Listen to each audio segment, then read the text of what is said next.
ആര്യാടൻ മുഹമ്മദ് ഞരമ്പ് രോഗിയാണെന്ന് മുസ്ലിം ലീഗ് നേതാവ് K M. Shaji MLA. Revenue വകുപ്പും ആഭ്യന്തര വകുപ്പും കിട്ടാത്തതിലുള്ള ചൊറിയാണ് ആര്യാടന്.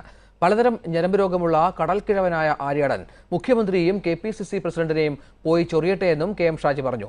ലീഗിന്റെ മെക്കിട്ട് കയറാൻ വന്നാൽ താനടക്കമുള്ള ആണുങ്ങൾ ആര്യാടന്റെ എല്ലാ ഞരമ്പ് രോഗവും അവസാനിപ്പിക്കുമെന്നും കെ.എം. ഷാജി കോഴിക്കോട്ട് പറഞ്ഞു. ആരും ഈ പാർലമെന്റ് തെരഞ്ഞെടുപ്പ് ഒരുങ്ങുന്നു പറഞ്ഞപ്പോ മലപ്പുറത്തെ നരമ്പ് രോഗിയായ ഒരു കടൽക്കിഴവിന് പിന്നെയും പ്രശ്നം.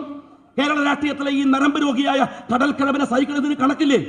ഇയാൾക്ക് നല്ല റവന്യൂ വകുപ്പ് കിട്ടാത്തതിന്, ഇയാൾക്ക് ആഭ്യന്തര വകുപ്പ് കിട്ടാത്തതിന് നിങ്ങൾ പോയിട്ട് ഉമ്മൻചാണ്ടിനെ ചൊറിയടോ, അല്ലെങ്കിൽ കെ.പി.സി.സി പ്രസിഡന്റിനെ ചൊറി. അത് ലീഗിന്റെ മേക്കിട്ട് ചൊറിഞ്ഞിട്ടല്ല ഇയാളുടെ നരമ്പ് രോഗം മാറ്റേണ്ടത്. അത് വെറും നരമ്പ് രോഗമല്ല, പല ജാതി നരമ്പ് രോഗമുണ്ട്. ഒരുമാതിരി കേറ്റം ലീഗിന്റെ മേക്കിട്ട് കയറിയാൽ എല്ലാ പുണ്ണും മാന്തി പുറത്തോടും ലീഗ് രാഷ്ട്രീയ പാർട്ടി. മനസ്സിലാക്കിക്കോളാള്. അത് നേതാക്കന്മാരൊക്കെ ഒതിയാറക്കത്തിൽ ഇരുന്നോട്ടെ, അതിനെപ്പറ്റി ആൺകുട്ടികൾ പുറത്തു വരണ്ട്, നമ്മളെ ഇറങ്ങും. അതൊന്നും ആര്യാടന് അത്ര സുഖമുള്ള കേസാവില്ല.